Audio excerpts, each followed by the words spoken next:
Welcome to another Q&A with Q&A. I'm Adam Hall, brand manager of Boulevard Brewing Co, and this is Quinn Reeder, who heads up our barrel age program. November 17th of 1989, John McDonald sold his first keg of pale ale. In that moment, a dream came to life. Over the past 3.5 decades, we've continued to celebrate milestones over the years, and we believe that there are certain milestones that should be celebrated. When we turned 21, finally coming of age, we had a 21st anniversary ale, which was a fresh hopped pale ale, kind of a celebration of our love of fresh hop beers. Our 25th anniversary ale, the silver anniversary, was a collaboration with Holladay Brewing Co, who, as it turns out, turned 25 a day after we did. We got together and brewed a beer that was more in line with what our founders would wanted to drink back in 1989. It was like an ESB, a strong ESB. And our 30th anniversary was an epic barrel-aged beer. It was a blend of 8 different barrels blended together for something that was really rich and malty and really laid the groundwork for future barrel-aged projects. This year, we turned 35. And with the expansion of our barrel age program, we thought it was important to showcase and highlight our barrel age program, but not just that, but also the partnerships that we've made over the year. So 35th Anniversary Ale is more than just a beer. It's a collaboration, a true Missouri collaboration between a Missouri brewery and a Missouri distillery.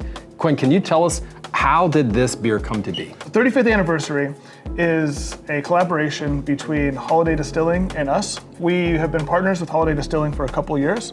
We just started barrel aging all of BBQ, or Bourbon Barrel Quad, in Holladay barrels. Very exciting. And we wanted to highlight that with also making their barrels the choice for our 35th anniversary. So for this beer, you invited the distilling team from Holladay to come to your facility, and you got together and decided what the base beer was going to be, what the barrels were going to be. We came up with the base beer together, and then me and my team went to their distillery, picked out the barrels, and then Awesome. they came over to our facility after we put the beer that we decided in there and picked out the blend. Now, how long did it sit in the barrels? We had this sitting in Holladay barrels for 13 months. And this is a blend, 50% Imperial Brown and 50% barley wine. Why was that decision made? We didn't want the beer to get in the way of the barrels. Got it. So we used an Imperial Brown and a barley wine that are traditionally a little bit lighter. You're not going to get as many roasty notes, and it's going to accentuate the tannins and the other flavors that you get from the barrel. As I taste this beer, I'm able to pull out the nuances from both of the base beers. I get the toffee from the Imperial Brown and a little bit of the brightness from the barley wine. I think that's going to be pretty apparent, but what are we getting from the wood?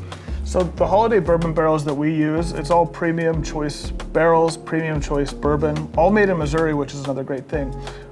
What we got a lot out of the barrels after 13 months was a lot of coconut and a lot of kind of like a slight tobacco stays in the beer. 35th Anniversary Ale is a shared celebration of our commitment to craft, quality, tradition, and innovation.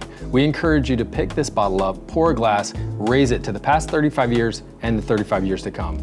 Year after year, Beer after beer.